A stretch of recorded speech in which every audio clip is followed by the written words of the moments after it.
నమస్తే. Jubilee hills by election ఇక చర్చ మరింత బలం రాబోతున్నది చర్చకి. ఎందుకంటే 6 నెలల్లోపు ఇక్కడ ఎలక్షన్ పెట్టాలి. ఆల్మోస్ట్ 2-3 మంత్స్ అయిపోయింది. ఈ మంత్ ఎండింగ్లోనో నెక్స్ట్ మంత్లోనో నోటిఫికేషన్ రాబోతున్నది. సో ఆల్మోస్ట్ బీహార్ ఎలక్షన్స్తో పాటు ఎలక్షన్ ఉండే అవకాశాలు కనబడుతున్నాయి. ఇక పార్టీలన్నీ సర్దుకుంటున్నాయి ఎవరికి టికెట్ ఇవ్వాలని. కాంగ్రెస్, బీఆర్ఎస్, బీజేపీ ఈ 3 ప్రధాన పార్టీలు పోటీలో ఉండబోతున్నాయి. ఈ స్థానం sitting MLA Maganti Gopinath BRS, ఆయన చనిపోవడంతో ఎన్నిక అనివార్యమైంది. ఆయన భార్య సునీతకి బీఆర్ఎస్ టికెట్ ఇవ్వబోతున్నది. కాంగ్రెస్ ఇంకా తేల్చుకోలేదు. నవీన్ యాదవ్ అంటున్నారు, బొంతు రామ్మోహన్ ప్రయత్నం చేస్తున్నాడు, రంజిత్ రెడ్డి అంటున్నారు, లేకపోతే ఇంకొక అమ్మాయినికి ఇద్దామనే ప్లాన్ అంటున్నారు. ఇట్లా వాళ్ళది ఉన్నది. బీజేపీ వాళ్ళు కూడా ఆల్రెడీ మీటింగ్లు వ్యవహారం అంతా నడుస్తున్నది. అక్కడ ఒక 2-3 అభ్యర్థులు కనబడుతున్నారు.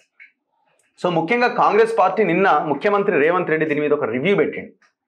ఎవరైతే ఇన్ఛార్జ్ మంత్రులు ఉన్నారో వాళ్ళతోటి అండ్ దాంతోపాటుగా వివిధ డివిజన్లకు కార్పొరేషన్ చైర్మన్లని ఇన్ఛార్జ్లుగా పెట్టి ఈ మొత్తం పరిస్థితిని పర్యవేక్షిస్తున్నారు. సో అందరినీ కూర్చోబెట్టి అసలు ఏం జరుగుతున్నది, గెలవగలుగుతామా లేదా ఎట్లా అన్నది నిన్న ఒక రివ్యూ మీటింగ్ పెట్టినట్టున్నారు. సో ఆ మీటింగ్లో నా ముందు ఇప్పుడున్న బెల్లయ్య నాయక్ గారు ST corporation chairman, TRICOR chairman కూడా పాల్గొనడం జరిగింది. మరి ఇంతకు ఆ పార్టీ ఏ రకంగా ఈ జూబ్లీ హిల్స్ బై ఎలక్షన్ను గెలుచుకోవడానికి ప్రయత్నాలు చేస్తున్నది, అసలు సాధ్యమైన యాంటీ ఇన్కంబెన్సీ ప్రజా వ్యతిరేకత చాలా ఎక్కువగా ఉన్నది కాబట్టి కాంగ్రెస్ గెలిచే అవకాశం లేదని ఇటు బీఆర్ఎస్, బీజేపీ మాట్లాడుకుంటున్నాయి. మాట్లాడదాం. నమస్తే బెల్లయ్య నాయక్ గారు. సో నిన్న రివ్యూలో ముఖ్యమంత్రి మనమే గెలవబోతున్నామని చెప్పారా, లేకపోతే పరిస్థితి అటు ఇటుగా ఉంది, ఇంకా మనం గట్టిగా పనిచేయకపోతే గెలవలేము, ఒకవేళ ఈ ఎలక్షన్ ఓడిపోతే మన పని ఖతమే అని చెప్పారా? ఏం చెప్పారు, ఏం రివ్యూ చేశారు? అంటే ఈ ఎన్నికలు మనం కోరుకునేవి కావు. ప్రజలు ఓట్లేసి గెలిపించినటువంటి వ్యక్తి తన ఆరోగ్యం బాగలేక చనిపోవడం వల్ల వచ్చినటువంటి బై ఎలక్షన్స్. కాబట్టి ప్రతి పార్టీకి ఒకసారి ఎన్నికలు వచ్చిన తర్వాత ఎన్నికల్లో పాల్గొన్నాం అనేటటువంటిది, దాంట్లో గెలుచుకోవడం అనేటటువంటిది కంపల్సరీ ఒక ఎజెండాగా ఉంటుంది. మా ప్రభుత్వం ఉంది, దాదాపు 2 సంవత్సరాలు కావస్తుంది ఎన్నికల నాటికి. ఇప్పటికి 22 నెలలు అయిపోయింది మేము అధికారంలోకి వచ్చి. చాలా రకాల ప్రయత్నాలు మా మీద జరుగుతున్నాయి. అయినా కానీ ఈ ఎన్నికలు ప్రభుత్వం వచ్చిన తర్వాత ఇంతకుముందు ఒక బై ఎలక్షన్ వచ్చింది, మనం చూసాం. కంటోన్మెంట్ది 10,000 మెజార్టీతో కాంగ్రెస్ పార్టీ గెలిచింది. అక్కడ పార్లమెంట్లో మాకు తక్కువ వచ్చినాయి, బీజేపీకి ఓట్లు ఎక్కువ వచ్చినాయి. కానీ అసెంబ్లీ కాడికొస్టర్లకు ప్రజలు కాంగ్రెస్ పార్టీకి ఓట్లు ఇచ్చి గణేష్ను 10,000 మెజార్టీతో గెలిపించినటువంటి, అంటే దాదాపు 30,000 క్రాస్ ఓటింగ్ జరిగినటువంటి పరిస్థితి మనం కంటోన్మెంట్లో చూసాం. జూబ్లీ హిల్స్ ఎన్నికలు ఖచ్చితంగా కాంగ్రెస్ పార్టీ గెలుస్తుంది, గెలిచేటటువంటి అవకాశం ఉంది.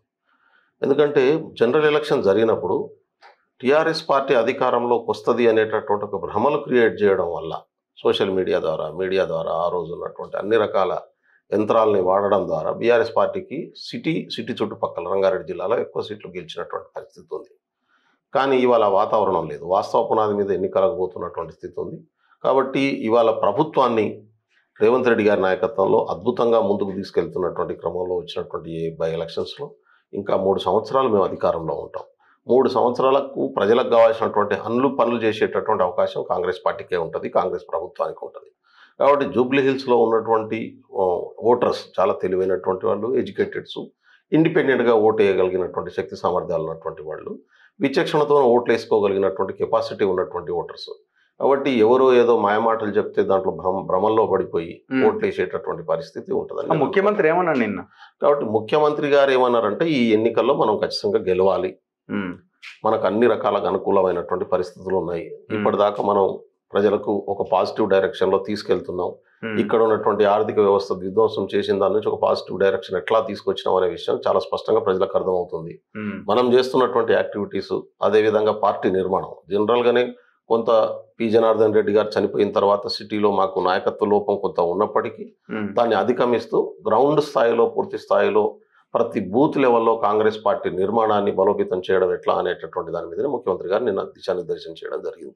కాబట్టి ఎంతసేపు జరిగింది మీటింగ్? దాదాపు ఒక 2 అవర్స్ కూర్చున్నారా? ఏ అంశాలు చర్చకు వచ్చినాయి? పైసలు ఎట్లా, ఏంది, ఎట్లా ఫైనాన్షియల్కి సంబంధించినట్టు ప్రజలే పైసలు, ఒక్కొక్క డివిజన్ కి ఎంత ఇద్దాం, ఎట్లా ప్లాన్ చేయాలి, అది కాదు అంటే సమస్యలు ఏమి ఉన్నాయి, రెండవది నాయకత్వం ఎట్లా ఉంది, సామాజిక వర్గాలు ఎట్లా ఉన్నాయి, ఈ సామాజిక వర్గాల పార్టీ పరిస్థితి ఏముంది ఒక్కొక్క డివిజన్ లో. ఇప్పుడు 407 బూతులు ఉన్నాయి అందులో. దాదాపు 3,60,000 ఓట్లు ఉన్నటువంటి పరిస్థితి ఉంది. ఈ 407 బూతులలో ఒక్కొక్క బూత్కు సంబంధించినటువంటి ఒక్కొక్క డివిజన్ 7 డివిజన్లు ఉన్నాయి. 7 డివిజన్లకు సంబంధించినటువంటి రివ్యూ కాబట్టి ఎక్కువ టైం పట్టింది. అన్ని డివిజన్లకు సంబంధించినటువంటి ఇప్పుడు ఈసుగూడ డివిజన్ కు నేను మా కార్పొరేషన్ చైర్మన్ యూత్ కాంగ్రెస్ అధ్యక్షుడు శివసేనారెడ్డి గారు, అదేవిధంగా మహబూబ్ గారు చైర్మన్ గారు వెంకట్ యాదవ్ గారు, ముగ్గురిని మేము బాధ్యత తీసుకున్నాం. అదే విధంగా ఇంకో చైర్మన్ కూడా మాకు అటాచ్ చేస్తున్నాం. మీ డివిజన్ గురించి మీరేం చెప్పారు? మా డివిజన్ లో ఇప్పుడు ఆల్రెడీ మాకు 56 బూతులు వచ్చినాయి. ముగ్గురికి 56 బూతులకు సంబంధించినటువంటి బూత్ నుంచి ఎవరెవరు ఎక్కడ పనిచేస్తున్నారు అనేది ఐడెంటిఫై చేయడం, ఆ బూత్ లో ఉన్నటువంటి సమస్యలు, ప్రజలకు ఉన్నటువంటి ఇబ్బందులు ఏమున్నాయి, ప్లస్ ఆ డివిజన్ మొత్తంలో ఉన్నటువంటి ఇబ్బందులు ఏమున్నాయి, స్టేట్ లెవెల్ ప్రభుత్వం చేయాల్సినటువంటి పనులే ఉన్నాయి, ఇప్పటికీ ఆ ప్రజలు ఎదుర్కొంటున్నటువంటి సమస్యలే ఉన్నాయి, గత 10 సంవత్సరాలుగా పని చేయకుండా పేరుకుపోయినటువంటి ఇష్యూస్ ఉన్నాయి. ఒక దిక్కు పార్టీ నిర్మాణం, రెండోది ప్రజల సమస్యలు. ఇవి రెండు కూడా మనం సైమల్టేనియస్ గా ఐడెంటిఫై చేయాలి. ప్లస్ మనం చేస్తున్నటువంటి యాక్టివిటీస్ ని ఇంటింటికి ప్రచారంలోకి తీసుకెళ్లడం, ఇప్పటిదాకా ప్రభుత్వం చేసినటువంటి మంచి పనిని, భవిష్యత్తులో చేయబోయేటటువంటి మంచి పనులను ప్రభుత్వం ప్రజల దృష్టికి తీసుకెళ్లడం అనేటటువంటి 3 టాస్కులతోని చెప్పినటువంటి పరిస్థితి. కాబట్టి ముందు ఫస్ట్ ఫేజ్ అంతా కూడా నిర్మాణం మీద ఫోకస్ చేయాలనేది ముఖ్యమంత్రి గారు ఇచ్చినటువంటి. క్యాండిడేట్ సెలక్షన్ అనేది చాలా ఇంపార్టెంట్ ఇక్కడ. మరి క్యాండిడేట్ సెలక్షన్ విషయంలో ఏమైనా డిస్కషన్ జరిగిందా? అది డిస్కషన్ జరగలేదండి. క్యాండిడేట్ సెలక్షన్ అనేది సర్వేల మీద ఆధారపడి national party, state party, PCC president, ముఖ్యమంత్రి గారు వాళ్ళు పంపించేటటువంటి ఎలక్షన్స్ వీళ్ళు ఇక్కడ ముస్లిం మైనార్టీ ఓట్లు ఎక్కువగా ఉన్నాయి. 1,20,000 వాళ్ళ ఓట్లే ఉన్నాయి. ఒక 50,000 దాకా క్రిస్టియన్ మైనార్టీ ఓట్లు ఉన్నాయి. యాదవుల ఓట్లు ఎక్కువగా ఉన్నాయి. కమ్మ ఓట్లు, సెటిలర్ ఓట్లు కూడా ఇక్కడ ఎక్కువగా ప్రభావం చూపించే అవకాశం ఉంది. ఎవరికి టికెట్ ఇచ్చే అవకాశం ఉందని పార్టీ ఆలోచిస్తున్నది? సరే, పార్టీ నిన్న క్యాండిడేట్ మీద అయితే చర్చ జరగలేదు. రెండవది మేమందరం కూడా అనుకుంటున్నది ఏంటంటే చెయ్యి గుర్తు క్యాండిడేట్ అనుకుంటున్నాం. వ్యక్తులు ఎవరన్నా కావచ్చు, అదే హైకమాండ్ నిర్ణయం తీసుకుంటారు. బీసీ అంటున్నారు, 42% అంటున్నారు. మరి ఇప్పుడు కూడా ఆ దిశగా మీ నిర్ణయం ఉండాలి కదా. అది నేను అదే అంటున్నాను. బీసీకి ఇస్తారా, బీసీలో ఏ కులానికి ఇస్తారు, ఏ వర్గానికి ఇస్తారు, మహిళకి ఇస్తారా, జెంట్కి ఇస్తారా, ఇదంతా కూడా పార్టీ అన్ని ఈక్వేషన్స్ దృష్టిలో పెట్టుకొని పిసిసి ప్రెసిడెంట్, ముఖ్యమంత్రి గారు పంపించే రిపోర్ట్ మీద ఢిల్లీ తీసుకుంటుంది ఆ నిర్ణయం. కాబట్టి ఖచ్చితంగా ఎవరిని తీసుకున్నదని వెయిట్ చేద్దాం. అయితే మాకు ఇవ్వబడ్డటువంటి డైరెక్షన్ ఏంటంటే ఖచ్చితంగా కాంగ్రెస్ పార్టీ చేయి గుర్తే మన క్యాండిడేట్, సింబల్ని గెలిపించుకోవడం అనేది మన ఎజెండా. అభ్యర్థి ఎవరనేది తర్వాత వచ్చినాక తేలుతుంది. అభ్యర్థి మీద ఆధారపడి చేసే ఎన్నిక కాదు ఇది, పార్టీ మీద ఆధారపడి చేసే ఎన్నిక. ఇది పార్టీ ఓవరాల్గా చేయాల్సినటువంటి ఎన్నిక.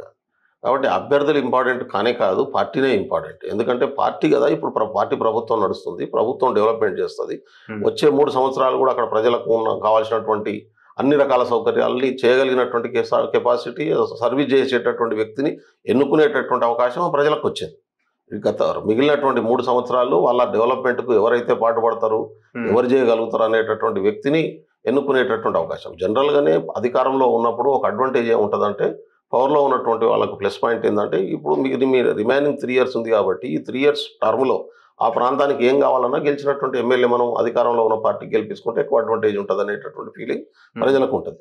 మీరు అన్నట్టు ముస్లిమ్స్ ఉన్నారు, ఆడ క్రిస్టియన్స్ ఉన్నారు, ఈవెన్ రకరకాల సామాజిక వర్గాలు ఉన్నాయి. కమ్మాస్ ఉన్నారు, రెడ్లు ఉన్నారు, యాదవ్స్ పెద్ద ఎత్తున ఉన్నటువంటి పరిస్థితి ఉంది. ఏ సామాజిక వర్గం అయినా కానీ ఇదంతా కూడా ఎలిట్ సెక్షన్, చదువుకున్నటువంటి వాళ్ళు. రెండోది ప్రాక్టికల్ నాలెడ్జ్ ఉన్నటువంటి వ్యక్తులు ఉండేటటువంటి ప్రాంతం సిటీ అంటేనే. కాబట్టి ఇండిపెండెంట్ ఓట్ అంటారు. నేను దాన్ని స్వతంత్రంగా ఆలోచించినట్టే ఇచ్చి ఓడగొట్టే ప్రయత్నం అయితే చేయరు కదా. అట్లా చేస్తారు. పార్టీని గెలిపించుకోవడం అనేది బాధ్యత. మళ్ళీ ఇచ్చేసి ఓడగొట్టి మనమే ఓడగొట్టేసి చూసిరా బీసీలు ఏమి వీళ్ళకి ఇచ్చినా వేస్ట్, రాహుల్ గాంధీ పాలసీ అంతా ఫెయిల్ అయిపోయిందని చెప్పే ఒక ప్రయత్నం ఇక్కడ ఉన్న లీడర్లు చేసే ప్రయత్నం ఏమన్నా చేయరు కదా అంటున్నారు గారంటే. కాంగ్రెస్ పార్టీలో ఉన్నటువంటి ప్రతి కార్యకర్త, ప్రతి నాయకుడు కాంగ్రెస్ పార్టీని గెలిపించుకోవడమే ఎజెండాగా పెట్టుకున్నాం మేము.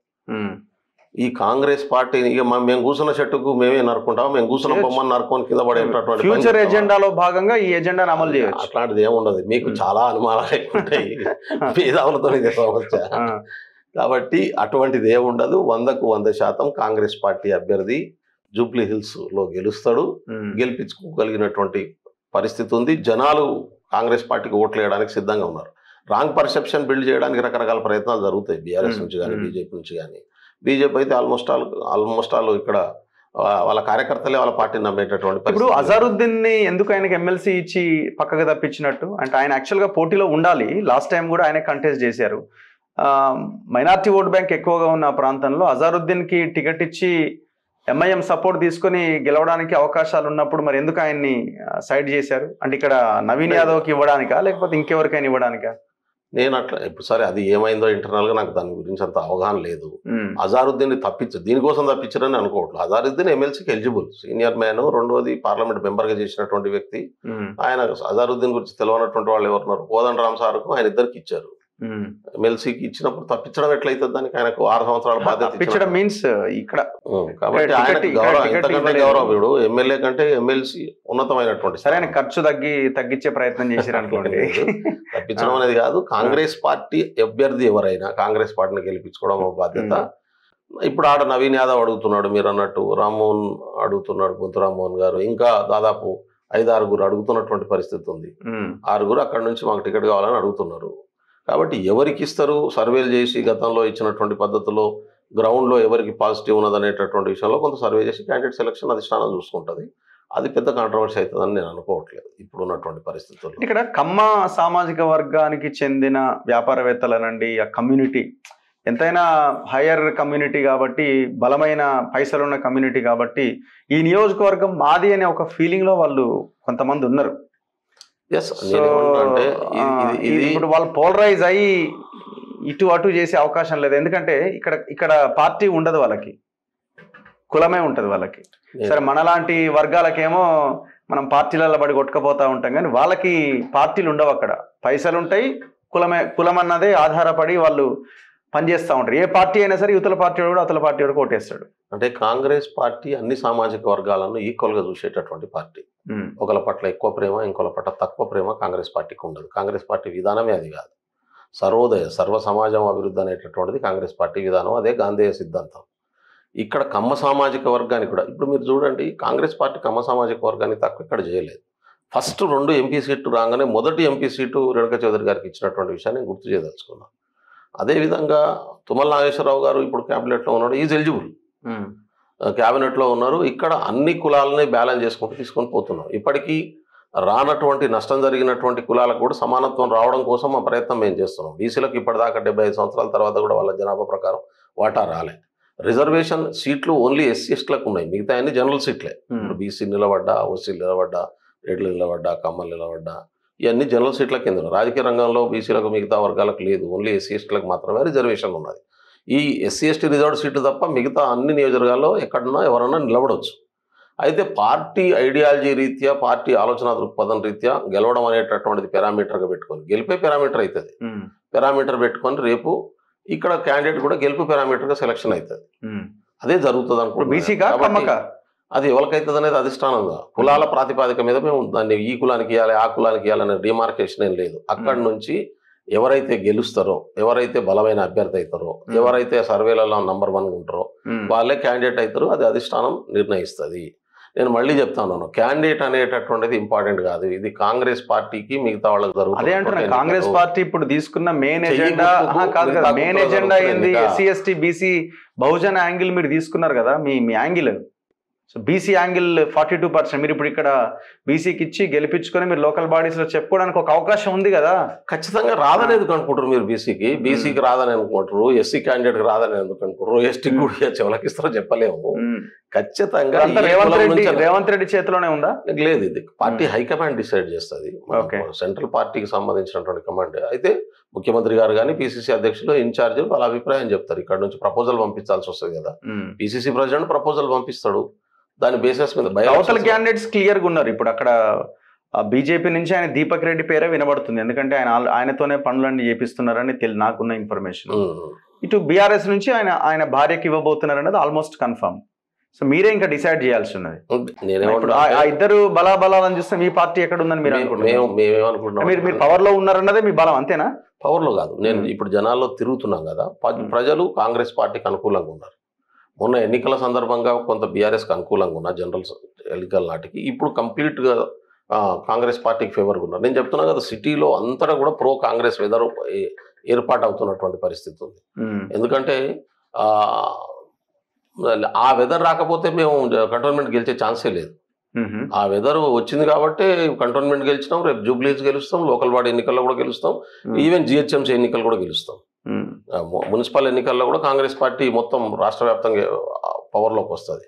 ఎందుకంటే అంతకుముందు జరిగినటువంటి నెగిటివిటీ, టీఆర్ఎస్ అధికారాన్ని అడ్డం పెట్టుకొని చేసినటువంటి అరాచకత్వం, వీటన్నిటిని కూడా ప్రజలు బయటపడ్డారు. ఇప్పుడు అక్కడ బీజేపీ, టీడీపీ, జనసేన వీళ్ళ కూటమి, ఈ కూటమి బలం మేజర్గా ఏంటంటే బీజేపీ హిందుత్వ ఓటుతో పాటుగా టీడీపీ కమ్మ సామాజిక వర్గం ఓటు, ఈ వ్యవహారం కూడా ఒకటి కొంత వాళ్ళకి కలిసి వచ్చే అవకాశం ఉండి, వాళ్ళు ఏమైనా ఇప్పుడు ఈ ముస్లిం మైనారిటీ ఓట్ సీట్ ఎంఐఎం కొన్ని, బీఆర్ఎస్ కొన్ని, కాంగ్రెస్ కొన్ని స్ప్లిట్ అయితే ఈ హిందూ ఓట్ పోలరైజ్ అయ్యి ఈ కమ్మ సామాజిక వర్గం ఓట్ అంతా గంపగుత్తగా పడే అవకాశం ఉంటే బీజేపీకి అవకాశం లేదా?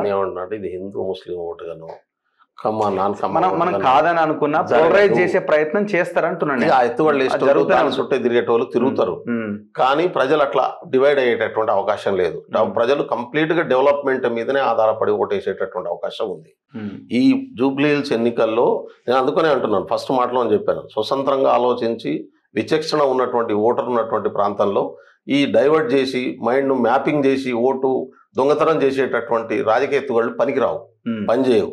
దాన్ని ఇప్పుడు తాగి ఓటు వేయించుకోవడం ఒక పద్ధతి, మభ్యపెట్టి ఊహించుకోవడం ఒక పద్ధతి, మోసం చేసి ఊహించుకోవడం ఒక పద్ధతి, ఇవన్నీ అడాప్ట్ చేస్తారు. మతం మత్తులో పెట్టి ఊహించుకోవడం ఒక పద్ధతి, కులం మత్తులో పెట్టి ఓట్లు వేయించుకోవడం ఒక పద్ధతి. కానీ విచక్షణతోనే ఆలోచించి ఏది న్యాయం, ఏది అన్యాయం, ఏది చేస్తే నాకు లాభం జరుగుతుంది, ఏది చేస్తే ప్రజలకు మేలు జరుగుతుందని ఆలోచించి ఓటేయడం అనేది విచక్షణతో ఓటేయడం. కాంగ్రెస్ పార్టీ విచక్షణతోని ఓటేసేటటువంటి విధానాన్ని అవలంబిస్తుంది. అదే ప్రకారం ఆ విచక్షణతో ఉన్నటువంటి ప్రజలు ఉన్నారంటున్నాను నేను. పూర్తి స్థాయిలో విచక్షణతోని మంచి చెడును బీజేపీకి అవకాశం లేదా? BJP ruled out. నా దృష్టిలో బీజేపీ థర్డ్ ప్లేస్ లో ఎక్కడో ఉంటది. ఎందుకంటే రామచంద్రరావు గారు, టీడీపీ ఉంది కదా, కమ్మను మీరు టీడీపీతో ఎందుకు గొలుస్తారు? చంద్రబాబు నాయుడు గారు, చంద్రబాబు నాయుడు ఇక్కడ ఏం లేడు. చంద్రబాబు నాయుడు మీరు ఏపీలో అంతా పోలరైజ్ అయ్యి వాళ్ళకి ఓటేయించారు. తెలంగాణ రాష్ట్రం ఏర్పడ్డ తర్వాత జరిగినటువంటి ఎన్నికల్లో టీఆర్ఎస్ గెలిచింది 63-64 స్థానాలతో. సెకండ్ ప్లేస్ లో 21 స్థానంతో కాంగ్రెస్ వచ్చింది. 15 స్థానాలు టీడీపీ గెలిచింది, తక్కువ రాలే. 15 స్థానాలు అంటే ఆల్మోస్ట్ ఆల్ ఈక్వల్గా వచ్చినాయి కాంగ్రెస్ కంటే కూడా. కానీ తర్వాత మారుతున్నటువంటి పరిస్థితుల రీత్యా చంద్రబాబు నాయుడు గారు ఆంధ్రప్రదేశ్లో గెలిచి అక్కడ ముఖ్యమంత్రి అయిన తర్వాత ఇక్కడ దాని రిలవెన్స్ పోయింది టీడీపీది. రిలవెన్స్ పోయిన తర్వాత అది ఇక్కడ క్లోజ్ అయినటువంటి పరిస్థితి ఉంది. ఇవాళ టీడీపీ, జనసేన అనేది అది ముందు నుంచే లేదు ఇక్కడ దుకాణం. కాబట్టి జనసేన ఇవేమో ఇక్కడ సర్వైవ్ అవుతుందని నేను అనుకోను. కాబట్టి ఆ పార్టీలు ఆంధ్రప్రదేశ్లో ఉన్నాయి, ఆంధ్రప్రదేశ్లో ఉంటాయి.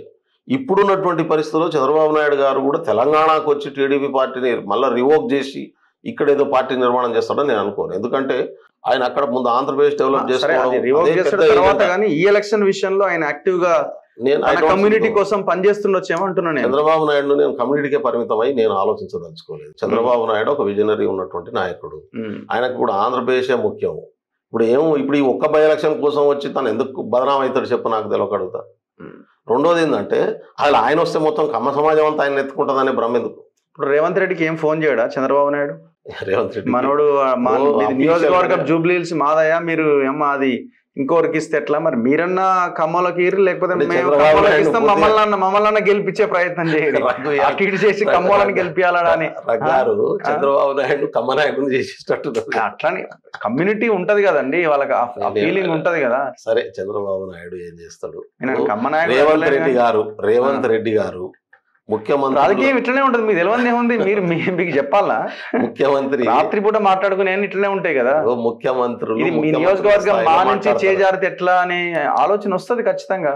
అట్లా ఉంటది అనుకోను. కులమే దేశంలో కులమే ఉంది కదా, లేదంటే భౌతిక వాస్తవం, భౌతిక వాస్తవంగా నాటుకొని పోయింది కులమే. కులం లేదని నేను అంటే రాజకీయ నాయకులు బలజాలం కూడా లేదని నేను అనుకోను. కానీ అది it's depend on individuals and political situation. ఇప్పుడున్నటువంటి పొలిటికల్ సిచ్యువేషన్లో జూబ్లీ హిల్స్ ఎన్నికల్లో కులాల ప్రాతిపాదిక మీద ప్రయత్నం, అది నువ్వు అన్నట్టు జనరల్ ఎలక్షన్స్ ఉండి ఆ కులానికి లాభం అవుతుంది అనుకుంటే పోలరైజ్ చేసేటటువంటి విధానం వేరు. ఇది ఒక ఇప్పుడు జూబ్లీ హిల్స్ ఎన్నికలతోని ప్రభుత్వం కూలిపోతుందా, లేకుంటే ప్రభుత్వం అధికారంలోకి వస్తుందా? రెండు కావు కదా. జూబ్లీ హిల్స్ ఎన్నికల్లో ఓన్లీ జూబ్లీ హిల్స్ ప్రజల డెవలప్మెంట్కు సంబంధించినటువంటి నాయకుని ఎన్నుకోవడం అనేటటువంటిది ప్రజలకు ఉన్నటువంటి ఒక అవసరం. అప్పుడు వాళ్ళు ఎవరిని సెలెక్ట్ చేసుకుంటారు? ప్రజలు. అధికారంలో ఉన్న పార్టీని సెలెక్ట్ చేసుకోవడం వల్ల 3 years వాళ్ళు పని చేయించుకోగలుగుతారు. ఆ కాన్స్టిట్యున్సీని డెవలప్ చేసుకోగలుగుతారు. అధికారంలో ఉన్న పార్టీ అభ్యర్థిగా ఎమ్మెల్యే ఉండడం వల్ల వాళ్ళకి ఎక్కువ బెనిఫిట్ అవుతుంది. కాబట్టి ఈ అవకాశాన్ని ప్రజలు ఎందుకు వదులుకుంటారు? సరే, ప్రజల యాంగిల్లోనే ఆలోచిస్తారని నేను అనుకుంటాను. లీడర్లు అట్లా ఆలోచించడానికి లీడర్లు ఎవరు ఎన్ని కుప్పిగంతులు వేసినా ప్రజలే అంతిమ నిర్ణేతలు కదా, ప్రజల చేతిలో కదా ఓటున్నది. కాబట్టి ఎవరు ఏ రకమైనటువంటి ఆలోచనలు కలిగి ఉన్నా ప్రజలు అధికారంలో ఉన్నటువంటి కాంగ్రెస్ పార్టీని గెలిపించుకొని ఆ కాంగ్రెస్ పార్టీ అభ్యర్థిని గెలిపించుకోవడం ద్వారా జూబ్లీ హిల్స్ను 3 సంవత్సరాలు అద్భుతంగా డెవలప్ చేసుకోగలుగుతారు. ఆ ఆప్షన్ ప్రజలే తీసుకుంటారు. మేము కూడా ఏం చేస్తున్నాం, మిగతా వాళ్ళ గురించి మేము ఆలోచించట్లేదు. బీజేపీ ఏం చేస్తుంది, బీఆర్ఎస్ ఏం చేస్తుంది అనేది మాకు ఆలోచన లేదు. మేము ఆ నియోజకవర్గంలో ఉన్నటువంటి 407 బూతులలో మెజారిటీ తెచ్చుకోవడం ఎట్లా, ఆ అందరు ప్రజల ఓటర్ దగ్గరికి పోవడం ఎట్లా. సో బీఆర్ఎస్ సిచ్యువేషన్ ఏమనుకుంటున్నారు మీరు? అది అలా ఆయన చనిపోయిన తర్వాత వస్తున్న ఎలక్షన్, తన భార్యకి ఇస్తే సెంటిమెంట్, మీ మీద ఉన్న వ్యతిరేకత, ఇవన్నీ తోడే మళ్ళీ బీఆర్ఎస్ గెలిచి రాష్ట్రంలో మళ్ళీ బలమైన శక్తిగా ఎదిగే అవకాశం లేదు. వ్యతిరేకత లేదు, పైగా సానుభూతి ఉన్నది. గత ప్రభుత్వం చేసినటువంటి విధ్వంసం నుంచి రాష్ట్రాన్ని ఇప్పుడిప్పుడే బయటికి తీసుకొస్తారు. సానుభూతి వాళ్ళకు ఉంది కదా, చనిపోయిన క్యాండిడేట్ వాళ్ళ భార్య నిలబడ్డాడు. ఆయన ఇప్పుడు గోపీనాథ్ గారి ఫ్యామిలీ కానీ వాళ్ళ మీద మేము కామెంట్ చేయదలుచుకోలేదు, అది ఇంపార్టెంట్ కాదు. మాకు ఇప్పుడు జరుగుతున్నటువంటి ఎన్నికల్లో ఇప్పుడు ఎవరు కోరుకున్న ఎన్నికలు కాదు. ఇప్పుడు ఆయనకు ఆరోగ్యం బాగాలేక చనిపోయాడు, దానికి ఎవరు చేయగలిగింది ఏమి ఉండదు. ప్రతి మనిషి పుడతాడు, ప్రతి మనిషి చచ్చిపోతాడు. ఈ భూమి మీద ఉన్నటువంటి ప్రతి మనిషి ఏదో ఒక రోజు చచ్చిపోతాడు. అట్లా వచ్చినటువంటి ఎలక్షన్స్, అది మేము కోరుకొని తెచ్చుకున్నది కాదు, ఎవరు కోరుకున్నది కాదు. దాన్ని ఆ చావును రాజకీయం చేయడం అనేటటువంటిది కరెక్ట్ కాదు. మేము అటు ఆలోచించాం. మేమేంటంటే ఈ ఆప్షన్ను ప్రజలకు ఉపయోగపడేటట్టు చేయడం అనేది మా ఎజెండా. ఇప్పుడు ఈ ప్రజలకు ఉపయోగపడేటట్టు చేయడంలో మేము ఎట్లా పాత్ర వహిస్తాం అనేది మా బాధ్యత. రెండోది, మేము చేస్తున్న డెవలప్మెంట్స్, చేస్తున్న పనులు ప్రజల దగ్గరికి తీసుకెళ్తాం విస్తృతంగా. మా దగ్గర ఉన్నటువంటి బలహీనత ఏంటంటే కాంగ్రెస్ పార్టీ పనిచేస్తుంది కానీ ప్రచారం చేసుకోదు. ఇది మీకు తెలుసు. ప్రచారం చేయడం శాత కాదు, మా నాయకులకు శాత కాదు, కార్యకర్తలకు కూడా చేయరు. అందుకనే పనిచేసినాం కదా, జనానికి కనబడుతుంది కదా అంటారు. కానీ ఇవాళ రేపు అట్లా కాదు. అబద్ధం, బాబాసాహెబ్ అంబేద్కర్ ఒక మాట చెప్తాడు, నిజం కూడా చర్చలో ఉండాలి, ప్రచారంలో ఉండాలి, లేకుంటే అబద్ధమే నిజం అయిపోతుంది అంటాడు ఆయన. అందుకని నిజాన్ని ప్రచారం చేయలేదనుకో, వాస్తవాన్ని ప్రచారం చేయలేదనుకో, అబద్ధం వాస్తవం అయిపోయేటటువంటి ప్రమాదం ఉంటుంది. ఎందుకంటే బీఆర్ఎస్ పార్టీ మీకు తెలుసు చాలా ఇవాళ సోషల్ మీడియాను ఎట్లా ముందా అధికారంలో ఉన్నప్పుడే మీడియా అంతా కంట్రోల్లో పెట్టుకొని నడిపించారు. తర్వాత పనిచేసిన వాళ్ళ మీద కేసులు పెట్టారు, రకరకాల ఇబ్బందులు పెట్టారు, ఇండిపెండెంట్గా ఉన్నటువంటి వాళ్ళందరినీ సతాయించినటువంటి పరిస్థితి ఉంది. అరే మనం ఇట్లా చేయడం వల్ల నష్టపోయినాం అని చెప్పి కేటీఆర్ కొన్ని ఛానల్స్ పెట్టి ఎక్కడో దుబాయ్లో పెట్టి నడిపిస్తున్నటువంటి పరిస్థితి, సెంటర్లు పెట్టుకొని నడిపిస్తున్నటువంటి పరిస్థితి చూస్తాం. తద్వారా చేసేటటువంటి నెగిటివ్ ప్రచారం ఏదైతున్నదో, నెగిటివ్ ప్రచారమే జనం వాస్తవాన్ని నమ్ముతారు కాబట్టి వాస్తవాలు చెప్పాలి కదా. అందుకనే మేము బాధ్యతలు తీసుకొని ఇల్లు తిరిగి వాస్తవాలు చెప్పేటటువంటి పనిలో ఉన్నాం. జూబ్లీ హిల్స్ ఎన్నికలో గెలవడం వల్ల మరింత శక్తినిస్తుంది మాకు, మరింత ప్రజలతోని గట్టిగా ముందుకు పోయేటటువంటి అవకాశం ఉంటుంది. ఇదే ప్రజలకు చెప్తాం. కాబట్టి ఖచ్చితంగా జూబ్లీ హిల్స్ గెలుస్తాం. ఎవరు అభ్యర్థి అయినా గెలిపి. ఎంఐఎం సపోర్ట్ మీకేనా, లేకపోతే వాళ్ళు ఇండిపెండెంట్ గానే వెళ్తారని అనుకుంటున్నాం? ఎంఐఎం సపోర్ట్ చేయమని అడుగుతున్నాం. ఎందుకంటే మేము ఎంఐఎంనే కాదు, అక్కడ ఉన్నటువంటి అందరిని అడుగుతున్నాం. ఆ ఓటర్లు ఉన్నటువంటి వాళ్లను మీరు అన్నట్టు తెలుగుదేశం ఉంటే, జనసేన ఉంటే, ఇవాళ ప్రభుత్వానికి మీరు చేస్తున్నటువంటి మంచి పనికి అండగా నిలబడండి, సపోర్ట్ చేయండి.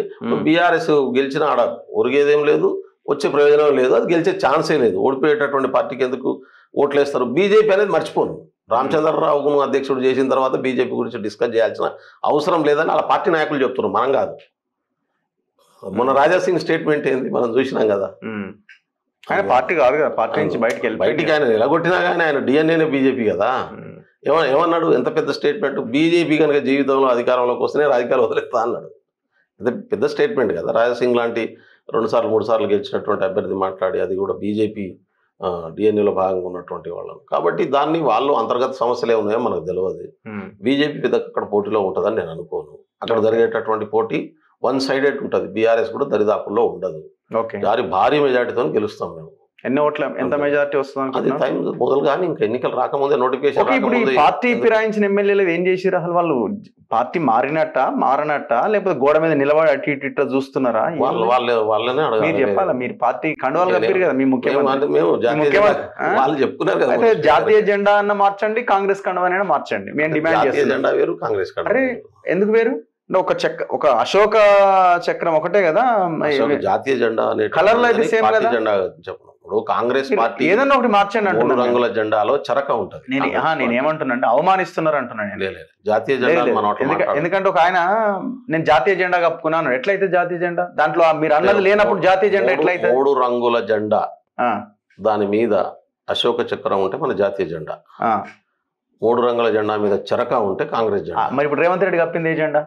రేవంత్ రెడ్డి ఏ జెండా కప్పలే, టవల్ కప్పిండు. అరే మళ్ళా మీరు ఇంత అన్యాయంగా మాట్లాడితే ఎట్లా? టవల్ కప్పిండు. ఒక ఆయన జాతీయ జెండా అని నేను నా ఇంటర్వ్యూలో నేను ఏమంటున్నా అంటే అది వాళ్ళు ఏమనుకుంటున్నారు, మీరు డిసైడ్ చేయండి. రేవంత్ రెడ్డి కప్పే ఏదైనా జెండా కాదు టవల్ అని చెప్పేసేయండి. మరి టవల్ official గా. ఇప్పుడు మనం ఇప్పుడు అవి తీసుకపోతాం, ఏమంటాం వాటిని, శాల్వాలు. ఇప్పుడు శాల్వాలు కప్పుతున్నారు కానీ ఒకప్పుడు ఖాదీ థ్రెడ్ కప్పేది, ఇప్పటికీ నార్త్ ఇండియాలో ఉంటది. ఏ కలర్ ఉండదు దానికి, వైట్ ఖాదీ ఉంటది కదా, దారాలు ఉంటాయి కదా.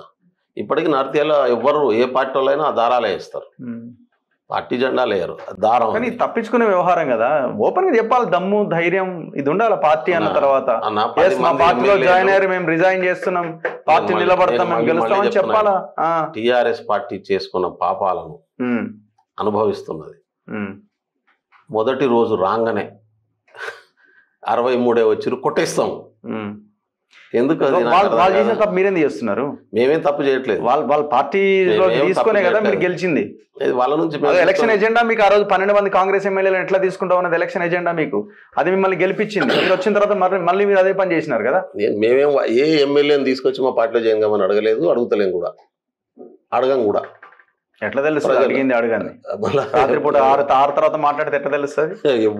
ప్రెస్ మీట్ లో కాదు కదా మీరు మాట్లాడేది. ఓపెన్ గా చెప్తున్నాను, ఎవరు మాట్లాడలేదు, మాట్లాడే ప్రయత్నం కూడా చేయలేదు. 10 బై ఎలక్షన్స్ వస్తాయా రావా?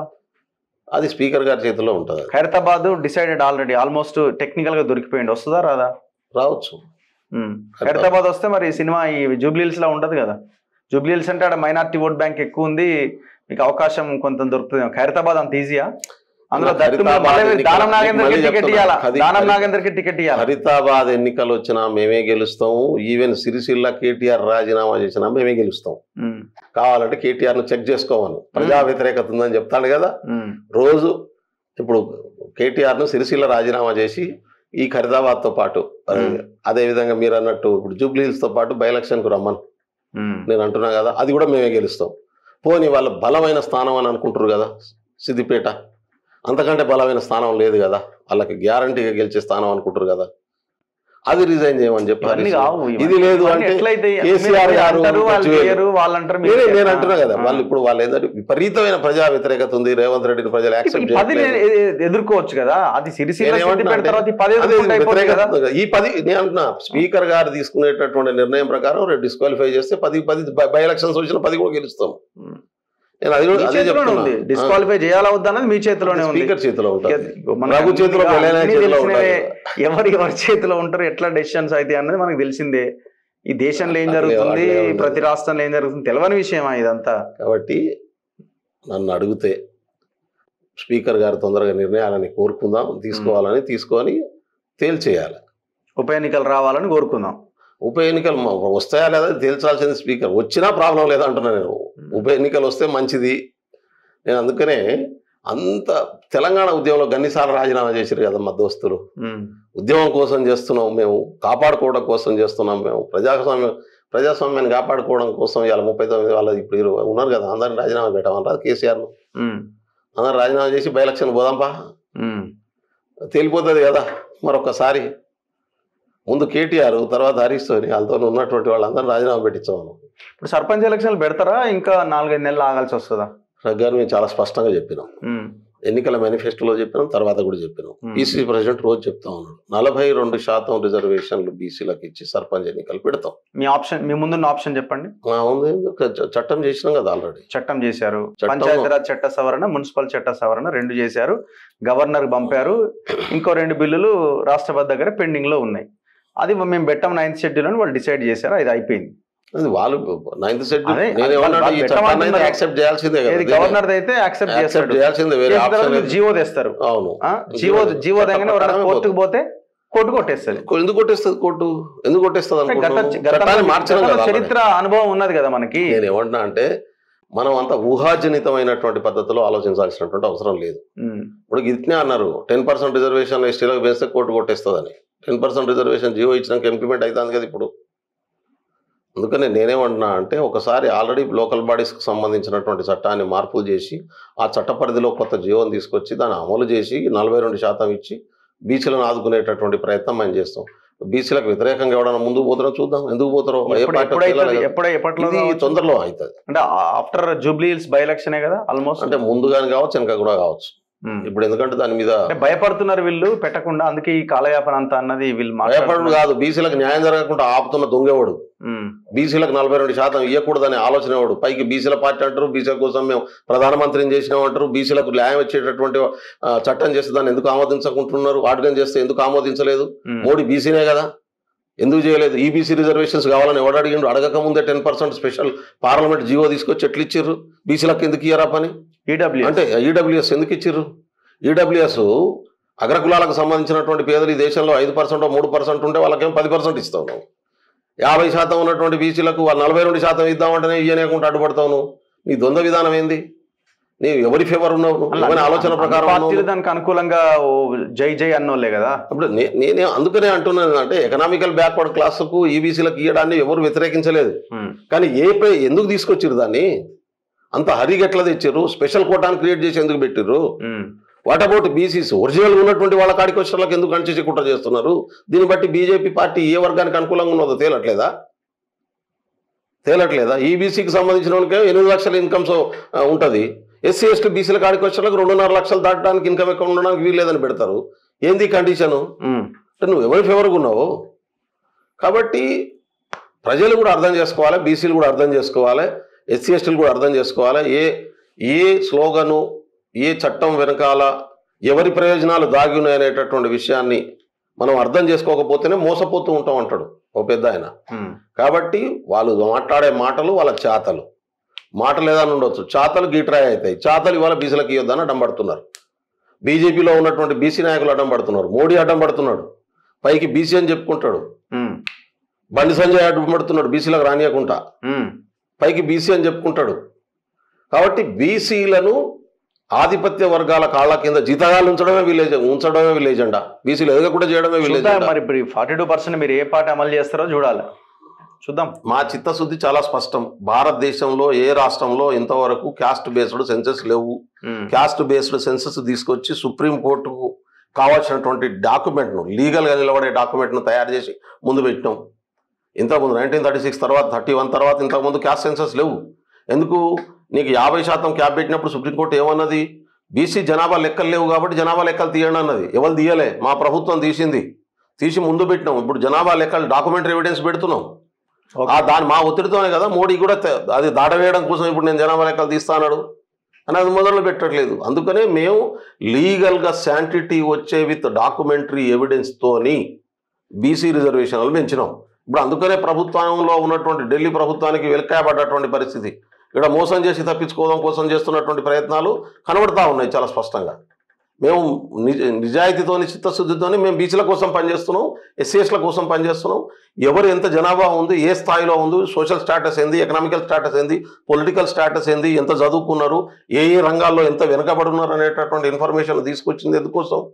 ఎక్కడెక్కడ వెనుకబాటుతనం ఉందో అక్కడక్కడ వాళ్ళని ఆదుకోవడం కోసం ప్రభుత్వ పరంగా నిర్ణయాలు తీసుకోవడానికి ఒక వెసులుబాటు వస్తుంది అందరికీ. రేపు మాకే కాదు అందరికీ వస్తుంది ఇది. ఆ ప్రయత్నం చేస్తుంటే దానికి ఎందుకు అడ్డుపడుతున్నారు? అంటే భారత సమాజంలో, తెలంగాణ సమాజంలో అన్ని వర్గాలు సమానంగా అభివృద్ధి చెందడం ఇష్టం కూడా అడ్డుపడతారు. దీనికి ఇష్టం లేని కూడా తెలుస్తూనే ఉంది కదా. బీజేపీ పార్టీ నాయకత్వంలో కొనసాగుతున్నటువంటి అన్ని వర్గాలు దీనికి వ్యతిరేకంగా ఉన్నాయి. వాళ్ళు రేవంత్ రెడ్డి కులంలో పుట్టి మన దగ్గర ఆధిపత్య వర్గంగా ఉన్నది రెడ్డి కులం అని మనం చెప్పుకుంటాం. కుట్టి ఇవాళ సమానత్వం కావాలని కొట్లాడుతుంటే నువ్వు బీసీలో పుట్టినటువంటి బండి సంజయ్ ఎట్లా అడ్డం పడుతుండు? దానికి రకరకాల కారణాలు చెప్పి డైవర్ట్ చేసే పని ఎందుకు చేస్తున్నారు? అందరూ వాళ్ళు మాట్లాడాల్సిన బాధ్యత ఉంది కదా. 8 మంది ఎమ్మెల్యేలు ఎంపీలు గెలిచిర్రు, ఎందుకు చేయవు మా రాష్ట్రంలో ఇవ్వు అని చెప్పి ఎందుకు అడగవు? ఈ రాష్ట్ర ప్రజల బీసీల ఇంట్రెస్ట్ మీకు ఇంట్రెస్ట్ కాదా? ఈ ప్రజల కోసం నిలబడ్డం నీ బాధ్యత కాదా? ఈ బాధ్యతలు తీసుకోవడంలో ఎందుకు ఫెయిల్ అవుతారు? ఎందుకు రాజేందర్ మాట్లాడాడు? ఎందుకు మా అరవింద్ మాట్లాడాడు? చూద్దాం మీ చిత్తశుద్ధి ఏందనేది మనకు రాబోయే. మా చిత్తశుద్ధి చాలా స్పష్టంగా ఉంది, అలాగే చిత్తశుద్ధి లేదు. చివరికి మళ్ళీ పార్టీ పరంగా ఇస్తున్నాం, ఏం చేయలేకపోయినా మన చేతులు ఎత్తేస్తారా, ఏం జరుగుతుంది అన్నది మనం రాబోయే రోజు. మేము చట్టపరంగా చేయడం కోసం అన్ని ప్రయత్నాలు చేస్తున్నాం, పార్టీ పరంగా ఆల్రెడీ ఇస్తున్నాం.